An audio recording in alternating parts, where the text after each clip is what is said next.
나와야 된다니까. 여기가 지금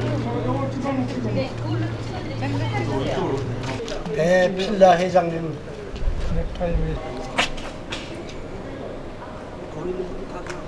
지금 그거 우리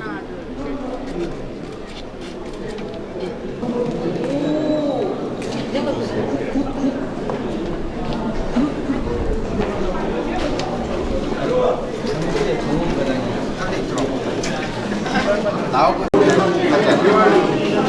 이거 왔더라고. 이 찾아봤더라고. 한대 들어가고 야 독립이라는 주제 그리고 또 문학 이승만 나타의 특징과 활용 방안이라는 연구라는 이 두 발표를 잘 들었습니다.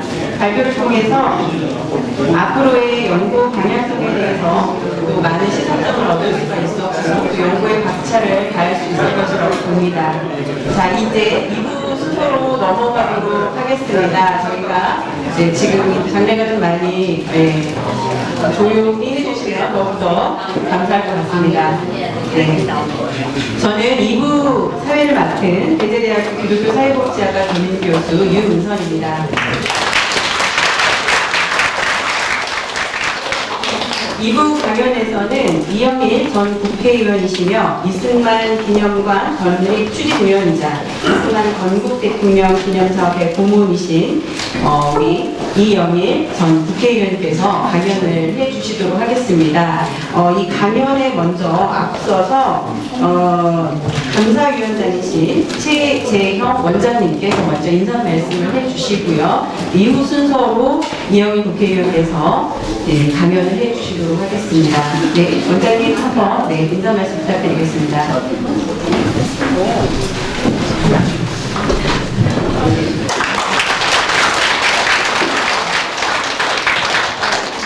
예, 오늘 배재대학교에서 문학연구소를 개소하는 뜻깊은 날 여러분들과 함께 그렇게 자리하게 돼서 기쁘고 또 영광스럽게 생각합니다. 오늘 이제 저와 함께 이제 많은 일행들이 같이 오셨습니다. 오늘 이 자리에 함께 하신 우리 일행은 벌써 50여 년 됐죠. 우리 군함 이승만 박사께서 조국의 독립을 위해서 30여 년 활약하셨던 이주 지역에서 군함 이승만 건국 대통령 기념사업회 등의 회원으로 또 각 지역의 대표로 오랫동안 활약하시고 또 헌신해 오셨던 이주 지역 군함 이승만 대통령 기념사업회 회원 여러분입니다. 저희가 지난 2박 3일 동안 같이 이제 문화의 정신을 같이 기리면서 모임도 하고 대행을 하다가 오늘 문화연구소 개소하시는 분들이 함께하게 됐습니다. 배재학교 아펜젤러가 배재학당을 세우고 정말 그 당시 조선의 미래를 위한 인재를 육성한다는 그런 신념으로 이 배재학당을 세우고 많은 인재를 배출하셨고 그 중에 이승만 박사께서 이 배재학당에서 자유와 민주주의에 대한 가치 그리고 기독교 정신을 배우시고 또 그것을 평생의 신조로 삼아서 대한민국의 조국의 독립을 위해서 대한민국의 건국을 위해서 헌신하셨던 그런 뜻깊은 곳입니다. 이곳에서 문화연구소와 개소가 되는 열린다는 정말 의미 있는 정말 뜻깊은 일이라고 생각을 합니다. 특히 아펜젤러 선교사께서 이승만 대통령이 독립운동을 하다 남인공동에 투옥했을 때 그 찬성 과목까지 직접 방문하셔서 기독교 신앙을 더 깊이 전수하시고 또 뒷바라지하시면서 자유와 또 서구문명 민주주의에 대한 그런 것을 전하시고 받으셨습니다. 그것이 이제 기초가 돼서 안승만 대통령께서 조국을 위한 독립운동을 하고 또 건국을 그래서 오늘날의 대한민국 기초를 받았습니다. 이런 운암에 대한 것들은 최근 그동안 이제 운암 이승만 대통령에 대해서는 많은 오해와 또 그 운암 이승만 대통령이 보기한 정치와 가치에 대한 의뢰 부족으로 저희들이 많은 아쉬움이 있었습니다만 최근에 운암의 정신 그것을 다시 한번 우리가 새롭게 조명하고 그것을 되살려야 되겠다는 움직임들이 있는 건 정말 늦었지만 굉장히 다행스러운 일이라고 생각합니다. 그런 의미에서 이제 운암연구소가 앞으로 운암 이승만 대통령의 독립정신 그리고 자유민주주의에 입각한 건국, 반공 그리고 통일에 대한 미래에 대한 그 운암의 그러한 고귀한 정신들을 더 깊이 연구하고 또 그것을 밝히고 우리 후세에게도 전해서 앞으로 우리 대한민국이 계속 발전할 수 있는 그런 많은 자원들을 개발하고 또 인재들을 키우는 곳으로 계속 발전할 수 있기를 기대합니다. 다시 한번 이 운암연구소 개소를 위해서 힘써주신 배재대학교 그리고 배재학당 오늘 조건 이사장님께서 함께 해주셨는데 배재학당과 또 배재대학교에 대해서 감사의 말씀드리고 또 운암연구소를 통해서 연구하신 많은 분들에게도 앞으로 이 나라를 위해서 운암의 정신이 이 나라의 발전의 초석이 될 수 있도록 더 많은 연구와 활동을 통해서 또 헌신해 주시고 좋은 결과를 많이 만들어 주시기를 기대합니다. 오늘 다시 한번 운암연구소의 개소를 축하하며 오늘 이 자리에 함께 해주신 운암 이승만 건국 대통령 기념사업회 이주지구 여러분과 함께 이 자리에 함께한 것을 다시 한번 감사드리고 대표해서 인사의 말씀을 드렸습니다. 감사합니다.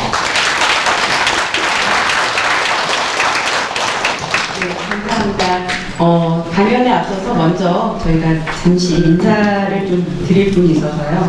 네, 이승만 대통령 며느리 되시는 조혜자님께서 참석해 주셨습니다. 한번 일어서서 인사해 주시면 감사하겠습니다.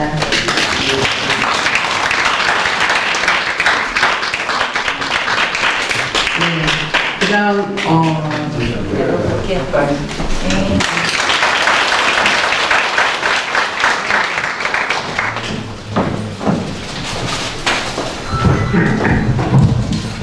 제가 이화장에 시집에 와가지고요 제일 먼저 배운 노래가 우리 배재학당 노래합시다 그 노래를 배웠는데요. 유일하게 우리 시어머님 프란치스카 여사께서 제일 잘 부르시는 노래가 우리 배재학당 노래합시다입니다. 앞으로 배재가 정말 세계적으로 제일 좋은 학교로 우리 배재학당이 발전하시기를 기도하겠습니다.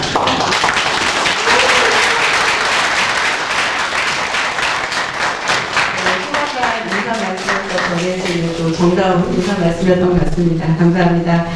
네, 다음으로 이제 이영일 전 국회의원께서 나오셔서 강연을 해주시도록 하겠습니다.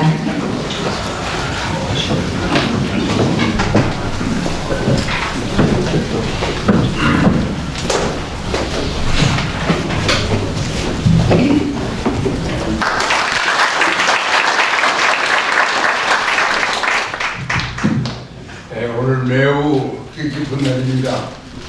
제가 배재대학교 운암연구소가 마련한 행사에서 강연하게 된 것을 매우 영광으로 생각합니다.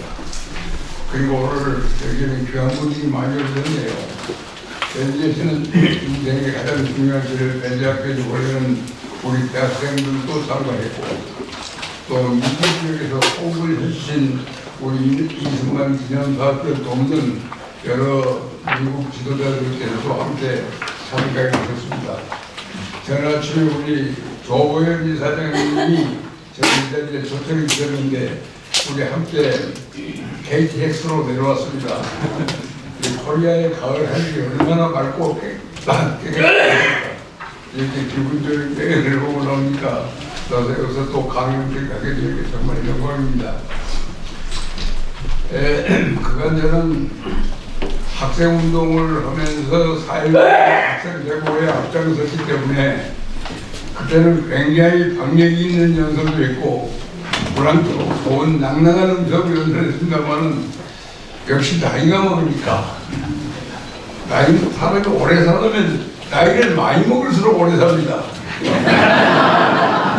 그런데 오래 사는 건 좋은데 목소리도 늙어가요. 그래서 옛날에 자부심을 가지고 전국생을 했던 제 옛날의 목소리를 그리워하면서 지금 뭐 하스키가 되었어요. 목소리가 나킹콜 같은 하스키는 괜찮은데 지금 이제 복신 보컬스 보이스가 돼서 그런 목소리를 말씀드리게 된 것이 좀 죄송스럽습니다. 저는 뭐 잘 아시다시피 1960년 4월 19일 당시에 서울대학교 물리대 정치학과 3학년이었습니다. 그때 자유당 독재 타도 이변 학생대회를 조직했고 앞장서 싸웠고 그러다 어떻게 보면 이승만 박사와 정반대되는 길을 걸어왔습니다. 그러던 제가 지금은 이승만 박사 기념관을 건립하는 국민운동에 지금 앞장서서 뛰고 있습니다. 그러면 이승만 박사를 바라보는 시각에서 왜 이렇게 큰 변동이 생겼느냐, 왜 그렇게 사람이 변할 수 있느냐. 1960년 4.19로부터 50년이 지난 2010년입니다. 4.19 혁명이 50년이 되었으니 이제 우리 4.19 했던 친구들 몇 살이 모여가지고 이제 50년 된 이 마당에 4.19에 참가했던 우리들이 이승만 박사의 공과 관을 평가해보자. 그래서 학술 세미나를 이런 게 했는데 저에게 주제 발표를 맡겼어요. 그래서 저도 처음에는 이승만 박사를 잘 모르기 때문에 주제 발표에 나서기가 적대되고 또 이승만 박사를 잘못 평가하는 여야로부터 욕을 먹는 부분도 있고 부담스러웠습니다만은 그 50주년이란 말이 제 피에 걸렸어요. 우리 바이블에 보면은 50주년은 희년입니다. 그래서 갇힌 자를 풀어주고 빚진 자를 탕감해주는 은혜를 베푸는 해인데 우리가 4.19 혁명 50주년이라면은 그런 각도에서 이승만 박사를 어떻게 볼 것이냐. 그래도 주제는 볼수록 제가 이승만 대통령에 대해서 아는 게 없어요. 그래서 그때부터 국회 도서관에 제가 자리를 하나 마련해놓고 한 3개월에 걸쳐서 그게 4.19 기념식까지 3개월에 걸쳐서 이승만 박사를 공부하기 시작해서 3개월에 겨우 원고를 마쳤는데 원고를 끝마치면서 제 마음속에 엄청난 변화가 생겼어요. 만일에 해방연구회 이승만이 없었더라면 오늘 대한민국이 있을 수 있느냐? 네.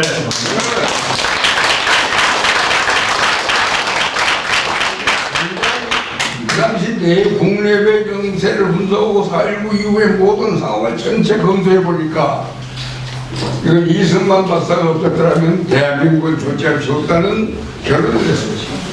근데 제가 대학교 3학년 때 보았던 이승만은 독재자였습니다.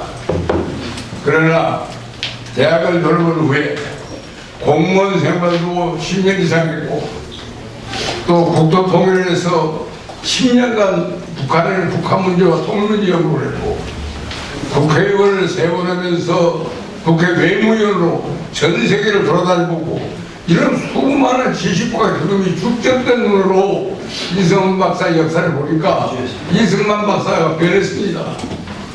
왜냐하면 사람이라는 게 알고 있는 것만큼 지식을 가진 것만큼 역사를 보고 사고를 평가할 수 있습니다. 결국은 성경 말씀에서도 우리가 어렸을 때는 어린아이 입만 보다가 장성한 사람이 되어 어린의 일을 못하는 사도 바울의 공처럼 아무것도 모르고 대학교 4학년 때 이승만을 독재자로 보았던 이영희의 눈이 제가 80대가 되면서 그 그분 아니면 대한민국이 탄생할 수 없었다고 하는 결론이 나올 만큼 이승만 대통령이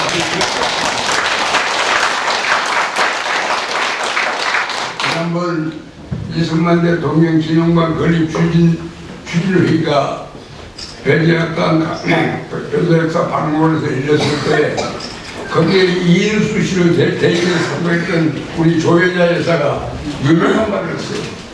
프란체스카 여사께서 나폴레온이 프랑스로부터 명예를 회복하는 데는 200년이 걸렸지만 이승만 박사는 더 빨리 회복되니 지금 고생을 하고 참고 견디라, 그 말을 들었는데 정말 그 말은 옳은 말입니다. 지금 우리 국민들의 마음속에서 이승만 대통령을 바라보는 마음과 태도의 변화가 일어났습니다.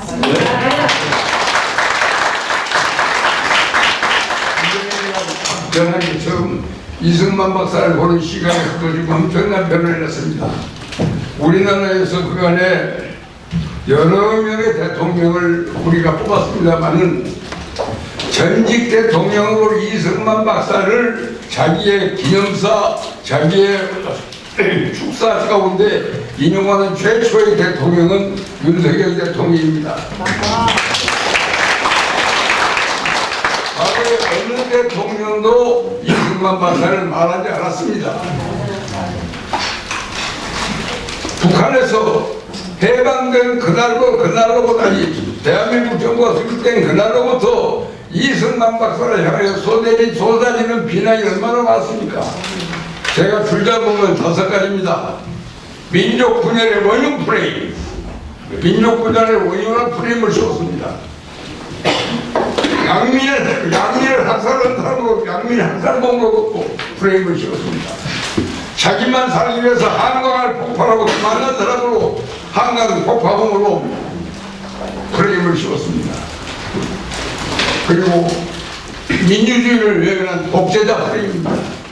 이렇게 프레임을 씌워서 이승만 박사를 아마 북한 정권 수립 이래 오늘날까지 일관되게 했습니다. 그것은 대통령께서 대통령직을 그만둔 후에도 북한의 세진이 계속됐습니다. 그것은 자연인 이승만에 대한 공격이 아닙니다. 대한민국에 대한 대한민국의 정통성을 부정하는 공격이 계속됐음에도 불구하고 역대 정부에서는 자기에 대한 공격이 아니라 해서 들은 둥 말은 둥 외면했습니다. 북한에 대해 이승만 공격에 대한 적극적인 대책가 이 대한민국 정부에 없었던 결과 지난 70년 동안 공사장 대남전쟁은 성공했습니다. 이승만 대통령을 폄하하고 역사에서 지우고 왜곡하고 부정하는 그 역사가 계속 지난 70년 동안 계속도록 방치를 책임은 나는 대한민국 정부의 동부입니다. 바로 그 정부가 그런 이승만 박사를 외면했기 때문에 공산당의 동료나 학자들이 이승만을 비방하는 책을 얼마나 썼습니까? 제가 이승만 박사를 공부할 때 제가 책을 읽으면 이승만 박사를 긍정하는 책이 10이라면은 이승만 박사를 폄하하고 왜곡하는 일이 10개가 넘습니다. 따라서 이승만을 욕하는 선전이 10대 1로 고세하는 상황을 지난 70년간 대한민국 역사가 방치했습니다. 바로 그 역사에 대해서 서는 딱 윤석열 대통령이 그렇습니다. 작년 3월 27일 날 보훈처장관, 보훈복지부 장관 박민직 씨가 대통령 독립유공자 예우에 관한 법률에 의해서 이승만 박사의 기념관을 건립할 것을 윤석열 대통령이 건의했을 때 윤석열 대통령 말 그 뜻은 똑같이 취재된 동의다. 그러나 예산을 확보하려면 국회를 통과해라도 되냐. 국회에다가 이승만 대통령 기념관 건립 예산을 올리면은 이승만 박사를 또 한 번 야당들이 죽일지도 모른다. 그러니 차라리 국민의 선금으로 어렵더라도 국민 한 사람만 저렇게 뜻을 모아서 기념관에 올라갈 때 대북 심리전에서도 우리가 성공하고 국민적인 저항도 줄이고 야당이 적절로 알고 못하겠니 우리가 대통령 예우에 관한 법률에 의해서 초대 대통령 이승만 대통령이 기념관을 건설하고 공은 공대로, 과는 과대로 시작해서 후세의 기강을 삼자. 이렇게 주창하면서 이승만 박사에 대한 대한민국 정부의 태도에 변화가 일어났고, 바로 그 연장선상에서 지금 대통령 기념관 사업이 활발히 전개되고 있습니다. 바로 거기에 동참할 뜻을 같이 하는 분들이 아마 미국에서 브런칠리 우리 한국까지 찾아온 것 같습니다. 예수님 만나러 찾아온 동방박사 같은 분들이 오늘 이 자리에 많이 찾아오셨습니다.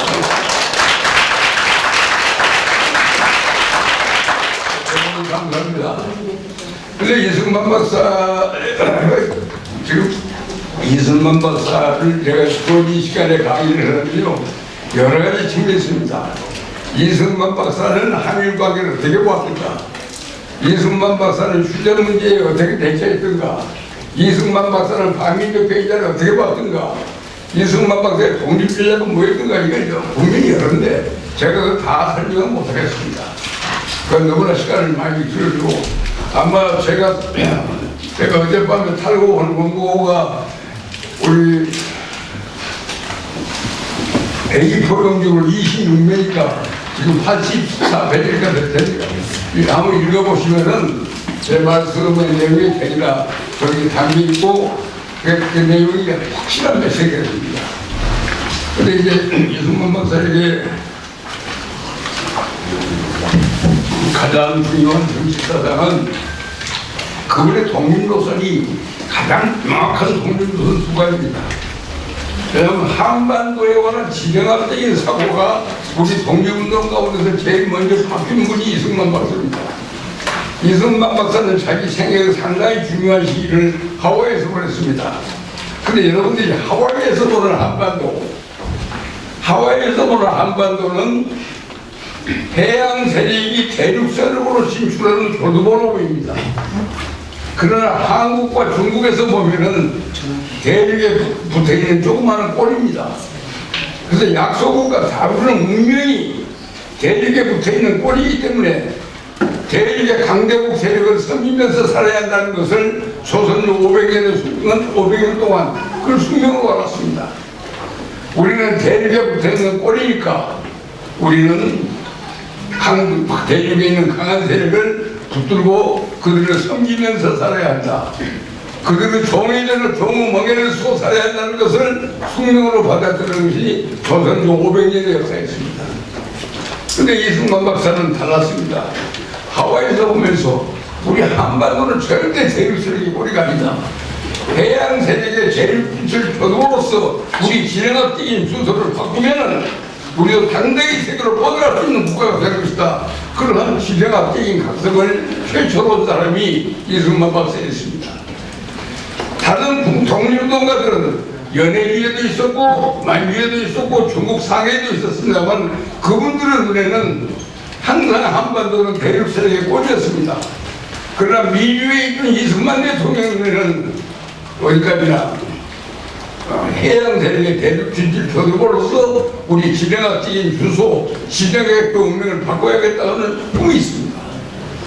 두 번째로 1905년에 이승만 대통령이 발견한 책이 독립정신입니다. 독립정신을 읽어보면은 미국 민주주의를 굉장히 칭찬합니다. 아메리칸 데모크라시는 완미하다. 이제 프랑스 혁명을 설명했던 알렉스 토크빌이 쓴 유명한 아메리칸 데모크라시 나온 게 똑같아요. 미국 민주주의는 완미하다. 근데 제가 놀란 것은 저도 서울대에서 정치학을 공부했습니다만은 1905년에 옥중에서 미국의 대통령제, 영국의 의원내각 때, 프랑스의 의원 집정제, 이 모든 정치 형태를 논하고 그 형태들이 왜 그 나라에 적용되었는가를 전부 밝힌 최초의 논문이 독립정신입니다.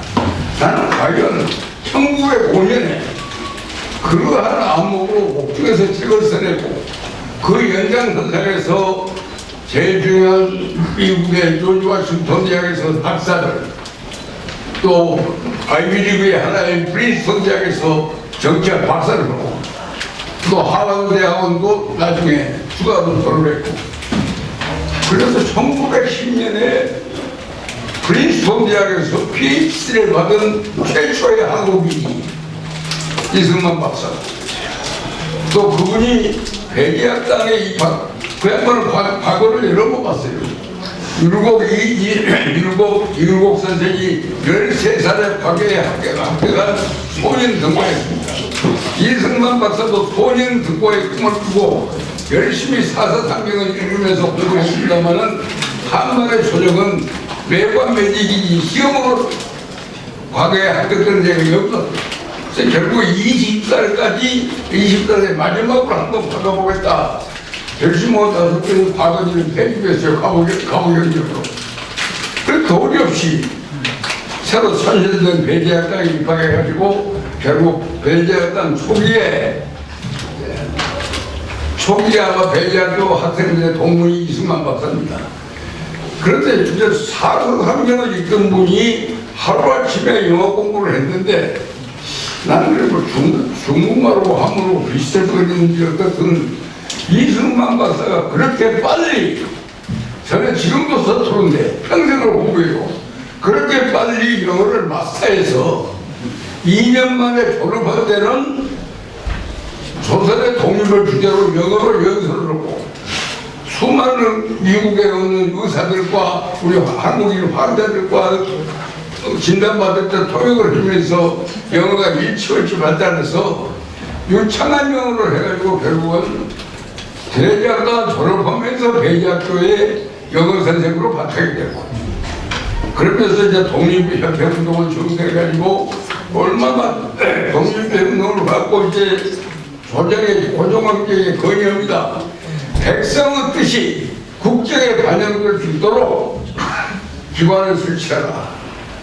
그래서 서울 고종학교가 그걸 받아들여서 중추에다가 의관, 지금은 국회의원입니다만 그때는 의관이라고 했습니다. 의관을 27명을 뽑으면서 결국에 이승만 박사도 뛰어줬습니다. 그러니까 우리나라 최초의 국회의원의 한 사람이 이승만이죠. 그런 운동을 하다가 그분의 정치사다. 과연 지도자를 국민의 선거로 뽑을 수 있는 나라, 정말 훌륭하고 위대한 나라, 우리 조선도 빨리 정치개혁을 해서 그런 나라가 되었으면 하는 꿈을 가지고 입헌군주제를 논하다가 결국은 조선 조정이 이승만을 역적으로 먹었잖아요. 그래서 한산 감옥에서 5년 몇 개월간을 감옥에 있으면서 수많은 선교사들이 보내주는 책과 서적을 통해가지고 영어 사전도 냈는데 전 세계의 정치학 공부도 다 하고 그 안에서 믿지 않는 다른 사람을 믿을 수 있도록 예수님 그리스도를 주로 영접하고 다른 사람을 믿게 하고, 그래서 그런 공로 때문에 조규와 신통자에 갔을 때는 성경에 대한 공로를 인용받아서 장학금을 받습니다. 그래서 무일푼으로 미혹받다가 조규와 신통자를 졸업하는 그런 기적의 역사가 일어나잖아요. 그러면서 그건 꿈에는 결국은 우리가 독립되는 게 뭐냐? 민족 자결주의잖아요. 민족 자결주의라는 것을 상당히 어렵게 생각을 하는데, 제가 보면 유엔 감시하에 한반도 제재에 지는 총선거로 국회의원을 뽑고 그 국회의원이 헌법을 제정하고 거기서 대통령이 설주는 이것이 바로 민족 자결주의입니다. 그런데 우리나라에서 가장 우리 독립운동 역사에서 보면 제일 중요한 부분 하나가 우리 세 가지 독립운동이 대립해요. 우리가 일본 사람들에게 나라를 빼앗겼으니 우리 무력 항쟁을 통해서 조국을 되찾겠다는 무장투쟁론이 하나 있습니다. 물론 청산리 싸움을 주동했던 우리 김가진 장군, 또 만주에서 그 소위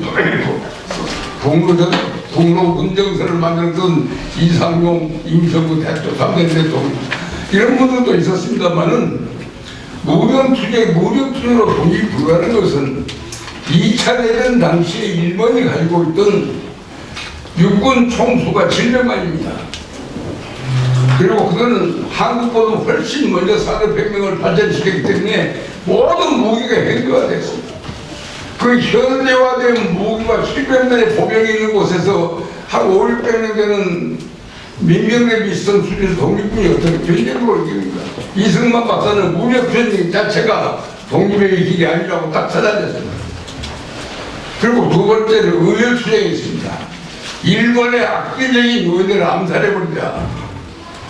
그러니까 우리는 그걸 의열투쟁과 테러를 구별합니다. 테러는 죽여야 할 사람을 죽이는 게 아니라 일반인들까지 같이 죽여버리잖아요. 오늘 하마스의 테러가 그렇고 헤즈볼라의 테러가 그렇지 않습니까? 죽일 사람이 일반 민간인을 기승시키는 게 테러리스트입니다. 그러나 우리 동군노가리 했던 의열투쟁은 꼭 당사자만 죽이죠. 윤목길 여사가 시라가와 대사를 도와줍니다. 이몽찬 여사가 일본 천황을 죽기 위해서 사쿠라노원에서 폭탄을 던졌다. 그렇기 때문에 정확한 타격을 보고 있는 게 의열투쟁인데, 테러는 아무 무고한 사람들까지 한꺼번에 죽여버린 테러이기 때문에 우리는 의열투쟁은 테러투쟁이라고 미국 신문들이 보도했는데 그건 틀렸어요. 그러나 의열투쟁 가지고는 절대로 독립이 안 됩니다. 그래서 이승만 박사가 추구했던 것은 외교도 노선입니다. 외교도 노선은 뭐냐 하면은 일본에 의한 조선의 일본이 조선을 강점 지배하는 것은 침략주의이기 때문에 일본의 침략주의에서 국권을 박탈당한 조선민족이 다시금 독립을 찾도록 일본의 침략 노선, 팽창 노선을 견제했다가 이걸 국제언을 지켜서 결국 일본이 한국에서 돈을 띄게 하는 외교투쟁, 이것만이 가장 효과적인 투쟁이다. 그래서 그걸 위해서 평행을 싸우잖아요. 워싱턴에서 필라델피아에서 독립운동을 시위대를 하고 모든 노력을 그게 평생 느끼겠습니다. 그런데 가장 효과적인 투쟁 하나가 1941년 이승만 대통령이 쓴 Japan Inside Out라고 하는 유명한 저서입니다. 일본의 팽창주의가 번져가는 속도에 비춰서 앞으로 일본이 결국은 미국까지 침략할 것이다.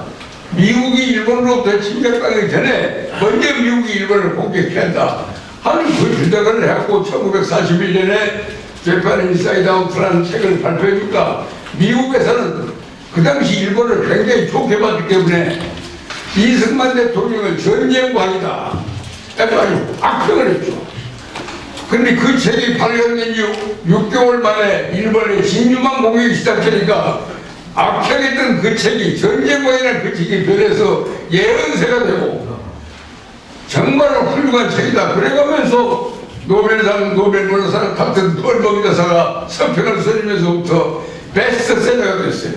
그래서 프란체스카 여사 회고록을 보면 그 책이 얼마나 많이 팔렸든지 그때 받은 인쇄로 처음으로 워싱턴에 주거 환경을 마련했다고 프란체스카를 회고하고 있습니다. 그래서 그만큼 미국 사회 전체에 한국 예언가의 발언이 국내 미국 정치에 영향을 미쳤기 때문에 나는 그 연장선상에서 1943년 카이로에서 만들어진 카이로 선언이 나올 수 있는 역사적인 배경이 바로 그거 아니냐. 그래서 저거 생각을 같이 했는 게 유영익 박사도 생각을 같이 합니다. 왜 그러냐면 1943년에 2차 세계대전을 종결시킬 수 있는 연합국 정상들의 회의가 있는데 원래 여러 나라 정상들이 모여서 회의를 하면 기초 초안심사위원회가 있고 그 초안심사 걸려있는 것만이 선언으로 발표해줍니다. 그런데 그 당시는 미국이 전 세계에서 가장 강한 국가이기 때문에 소련이나 중국이나 영국 전부 미국 쪽으로부터 무기를 공급받았습니다. 소위 란리스 액트에 의해서 군사를 줬기 때문에 그 당시 루스벨트 대통령은 소아마비로 건강이 안 좋았기 때문에 해로리 하필스라고 하는 국무성 특별보좌가 있어요. 그분이 전 세계 국가들과 전화해가면서 무기 대여 문제를 풀고 파병 문제를 해결하기 때문에 해로리 하필스의 말을 대통령 말과 똑같이 알아듣는데요. 그런데 카이로에 딱 와서 카이로 선언을 만들 때 다른 관계국들의 의견을 하나도 수정하지 않고 자기가 일방적으로 카이로 선언 초안을 만들었습니다. 그 초안을 만드는데 누가 로비도 않고 보탄도 했는데 조선의 독립개혁이 들어갑니다. 그래도 어떻게 해서 해리 홉킨스의 카이로선을 내 조선의 독립개혁이 들어갔느냐. 루즈벨트 대통령이 홉킨스에게 질문합니다. 왜 집어넣느냐. 아니 우리 각하 우리가 투쟁하는 목표이 노예화된 국민들을 해방시키는 목적이지 않습니까? 그래서 각하의 철학에 따라서 저는 이 조항을 집어넣습니다. 그래? 그런데 왜 중국 문제 끝에 붙여있는 문제가 그러느냐. 조선의 해방이 정말 중요하면 줄을 걸어라. 독립적인 항목으로 만들어야지 중국 문제다 부속시키려면 중국이 또 딴 생각을 합니다.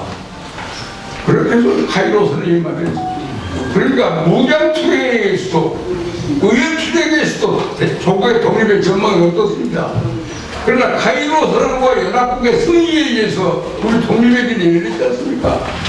나는 그래서 이 카이로 선언이 독립의 문을 연 카이로 선언에도 가장 중요한 공헌이 이승만 박사의 공헌이다. 그렇게 생각 증거 믿고 있습니다. 여러분 생각 어떠세요?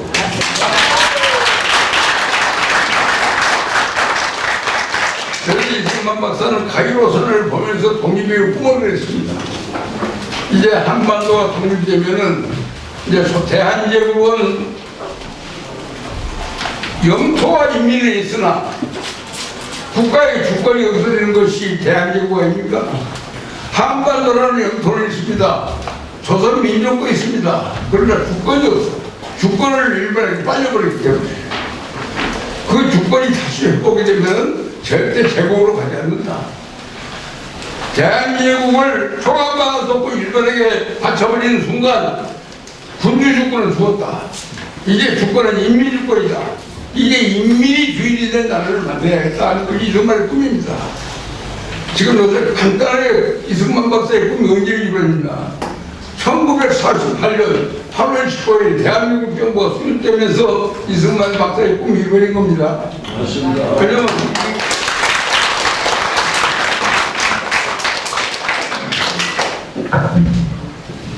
5000년 역사상 국민이 주인이 된 최초의 나라가 대한민국입니다. 5000년 역사가 있어도 전부 국민은 노예였지 역사의 주인이 아니었습니다. 국민 한 사람이 나라의 주인이 됐다나 또 과거에는 양반만 재산을 가지고 있었지 상록은 재산도 못 가졌습니다. 근데 이게 국민이 주권자가 되고 국민이 재산을 가질 수 있는 나라. 그래서 그들의 결정에 의해서 국회가 만들어지고 그들의 결정에 의해서 국가가 탄생한 것이 이승만 박사가 생각했던 민족자결주의 정신이고 그게 3.1 정신에 나타난 운동이고 그래서 결국 지금 어떻게 됐어요? 지금 우리 한반도에는 두 개의 나라가 있습니다. 하나는 주권이 국민에게 있는 나라, 하나는 주권이 수령에게 있는 나라로 가려지지 않습니까? 이제 주권이 수령에게 있는 나라는 지금 어떻게 배웠어요? 지금 최민국입니다. 주권이 국민에게 있는 나라가 지금 세계 랭킹에서 선진국 대에 올라갔습니다.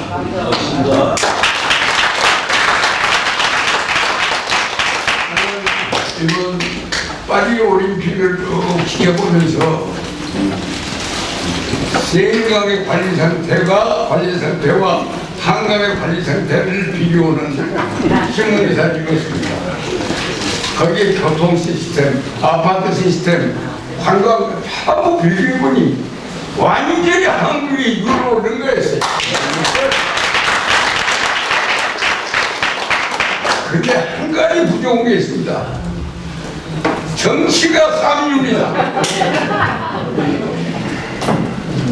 정치가 삼류이기 때문에 이 정치만 끌어올린다면 정치만 다시금 주권자들이 각성해서 정치를 새롭게 하는데 악단만 쓴다면은 지금 우리는 반드시 세계에서 가장 앞서가는 선진국 관련에 올라설 수 있게 됐습니다. 바로 이 초대, 이 역사를 만든 사람이 누구입니까? 이승만 박사입니다. 우리가 누리고 있는 자유와 번영과 인권, 이것을 누리는 국가로서 살아갈 수 있도록 된 가장 큰功勞가 이승만 박사에 있지 않은데 그 이승만 박사를 우리는 폄하했습니다. 우리는 독재자로 욕했습니다. 그러나 4.19 직후의 역사를 가만히 보니까 이승만 박사가 85세로 국내 정세에 어두웠어요. 나이가 너무 많으셨습니다. 이승만 박사가 85세가 때 사실 4.19에 일어났는데 지금 제가 86세니까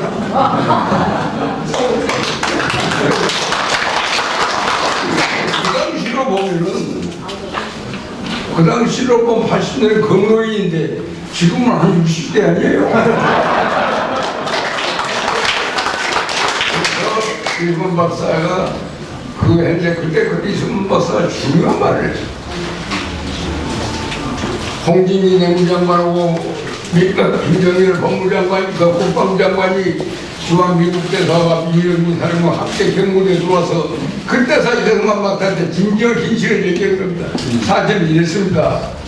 이승만 박사가 깜짝 놀라고 학생들을 전부 위로하면서 불의와 부정에 항의할 수 있는 젊은이가 있는 나라 얼마나 잘한 일이냐. 이런 나라가 있다면 대한민국의 전망은 밝다. 그러나 내가 부정선언을 막지 못해서 젊은 사람들이 피를 흘리고 죽었다니 내가 여기에 책임지지 않을 수 없다. 그래서 그분은 허정 외무장관을 불러서 과도정부 수반이 만들어서 과도정을 만들어서 다시금 선거를 해라. 그렇게 하면서 하야를 해서 이 회장으로 돌아가셨습니다. 전 세계 독재자들이 독재자들은 어느 나라를 막론하고 자기 생명과 정권의 생명을 일치시킵니다. 국민이 무슨 하야를 요구해도 거기에 응답한 독재자는 없습니다. 그렇기 때문에 자기가 국민의 뜻을 하야 요구를 받아들여서 물러가고 그분이 자기의 모든 부정에 책임을 지는 사람은 절대 독재자가 아닙니다.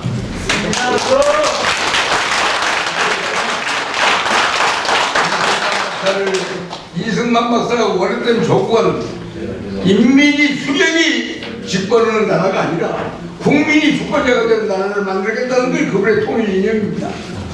그런데 이승만 박사는 민족을 분열시키는 게 아니라 자유민주주의를 싣기 위해서 주장했습니다. 그래서 오늘 한반도의 운명이 대한민국 구도의 역사가 자꾸 세계사의 대중심들에 쓰는 역사를 만든 것은 이승만 대통령입니다. 그렇기 때문에 그 공로를 우리가 지금까지 잊고 살았습니다. 왜? 공산당의 심리전에 세뇌되었기 때문에. 그래서 저는 이승만 박사를 연구하다가 책 2권을 썼습니다. 하나는 미워할 수 없는 우리들의 대통령이라는 책 하나 썼고, 2번째는 건국사 제2시를 책 썼어요. 워낙 역사 책들이 현대사를 너무나 왜곡했기 때문에 역사학자들한테 아무리 기재해도 써질들 않네요. 자기들이 오염돼요.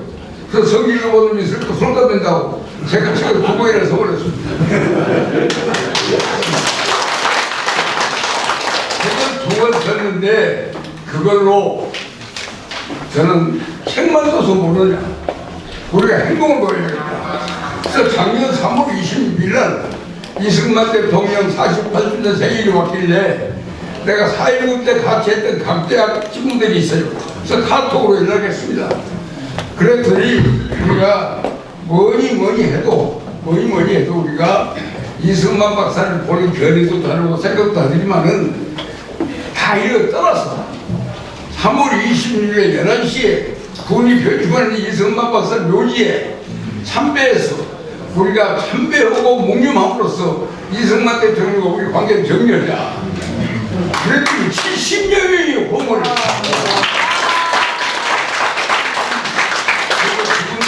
그분들이 얼마나 이 명당에 들어오길래 기분이 좋아서 제가 문방구에 가서 전부 네임책을 만들고 기다리고 있더니 다 한 명씩 와요. 그래서 같이 그걸 차고 올라가서 참배를 했습니다. 그날 일요일이에요. 또 괜히 또 참배하다가 또 4.19 단체들이 와고 또 시간을 될까 싶어서 소문도 없이 조용히 했는데 그 다음에 신문에 대대적으로 보도돼가지고 4.19 세대와 이승만 간의 역사적인 화해가 이루어졌습니다. 그래서 휠체어 타고 그날 보였다네 이인수 박사께서 4.19 묘지에 가서 유족을 대표해서 4.19 묘지에 사과했습니다. 그래서 국내에서는 4.19 세대와 이수 박사의 우리들의 화해, 이승만 박사의 선언, 묘지 참배 사고 선언, 그리고 윤석열 대통령의 이승만의 공과관을 제대로 새겨서 우리 역사의 비가오는 산자는 이 세 가지 조치에 의해서 이제 더 이상 대한민국 안에서 이승만 박사를 비판한다면 그걸 공산당이더라. 그 동료들 뿌리가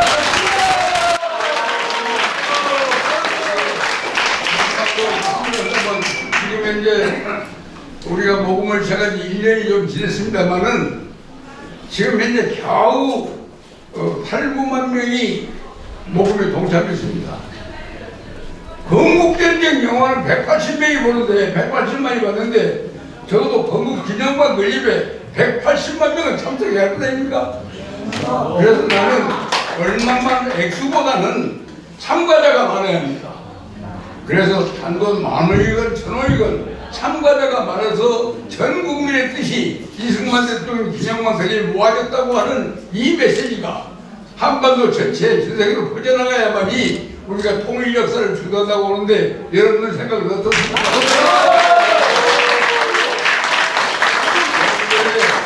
강력한 성원과 지지를 기대하면서 제 말씀을 드렸습니다. 고맙습니다.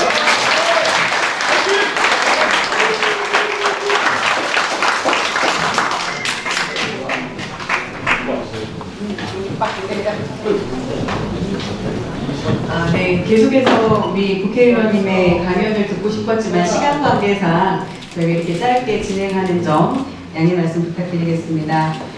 우리 사회가 기억해야 할 과거를 기리되 또 과거에만 매몰되지 않은 채 미래를 보면서 활각의 노력을 해야 한다는 우리 이영일 전 국회의원님의 강연을 잘 들었습니다. 다음으로 저희 운암연구소 개소세미나에 이승만 기념사업회 미주지회 회원님들께서 자리해 주셨습니다. 한번 일어나 주셔서 네, 인사를 드리면 좋겠습니다. 네, 감사합니다.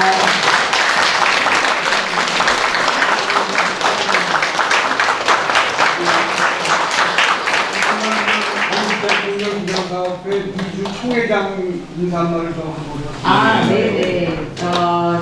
이승만 기념사업회 본부장이시면서 현재 그리고 뮤저지에 계시는 김남수 목사님 아니신가요? 미주 총회장님의 한인 본부 총회장님이시고요. 미주 총회장 김영호 목사님. 네, 김영호 목사님께서 인사 말씀 한번 해주시겠습니다.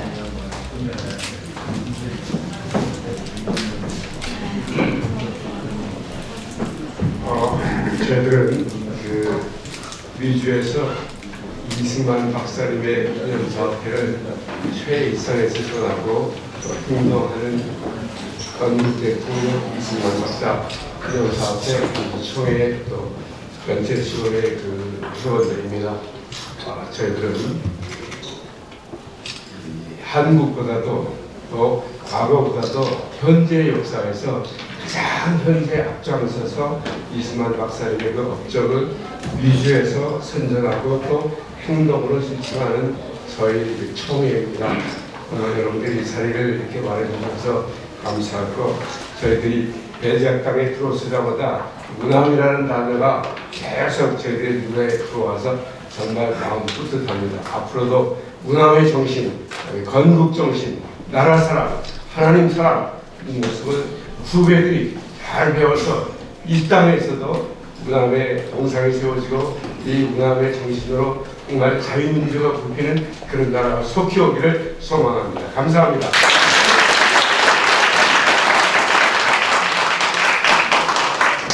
네, 끝으로 한 말씀만 드리고 마치려고 합니다. 오늘 긴 시간이었는데 정말 끝까지 참석해 주셔서 감사하고요. 특별히 오늘 운암연구소 개소 기념 세미나에 위해서 음으로 양으로 우리 도와주신 우리 조고영 이사장님이 앞에 계신데 한번 좀 일어나서 박수 한번 부탁드립니다. 그리고 오늘 이영일 국회의원님의 좋은 강연을 저희가 들을 수 있었습니다. 내년에 아주 중요한 또 행사가 있는데 그 전에 또 한번 오실 수 있기를 바랍니다. 오늘 정말 감사합니다. 이어서 저희가 이제 헌화식이 있습니다. 그래서 이승만 박사님 공상이 있는 운암관으로 이동을 할 텐데요. 좀 거리가 있습니다. 그래서 좀 걸어가셔야 되는데 거기서 헌화한 다음에 지금 식사 장소로 이동할 예정입니다. 예, 지금 자리는 정돈해 주시면 감사합니다. 네, 감사합니다.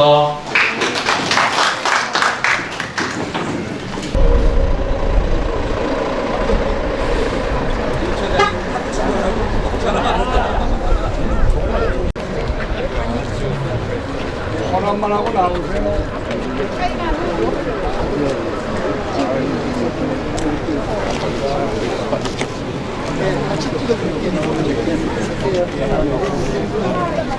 전화하셔도 됩니다. 바로 나오세요. 하나만 하시고.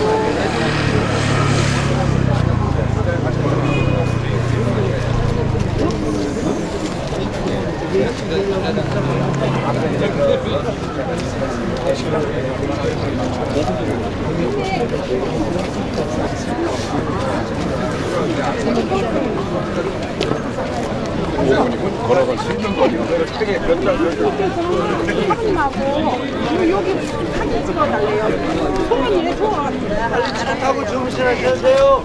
쓰세요. 잠시만. 예, 하세요. 전화하세요. 다시 올라오랄까요? 차 다시 타고. 아, 여기 이제 일방이 갖고 올라오니까. 여기 계시면 차 올라오면 되죠.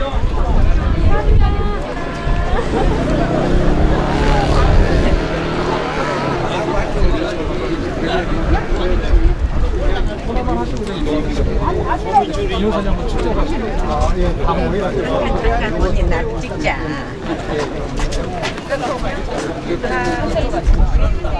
같이 계시면 제가 찍어드릴게요.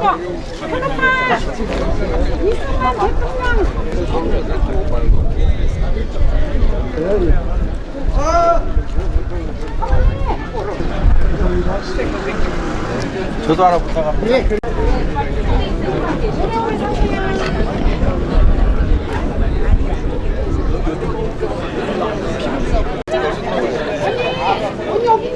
단체 사진이래. 단체 사진. 전부 오셔. 올라오세요. 이거 먹고 만나서 먹고. 하나 둘. 그렇지. 이성희 연구원이 자, 우리 빨리. 열심히 사랑해요. 뿅뿅. 하나 둘 셋. 사랑해요. 이리서 보시죠. 해산. 자, 빨리 어디로 나와. 가는지 하나 둘 셋. 사랑해요. 네, 감사합니다. 갑니다, 선생님.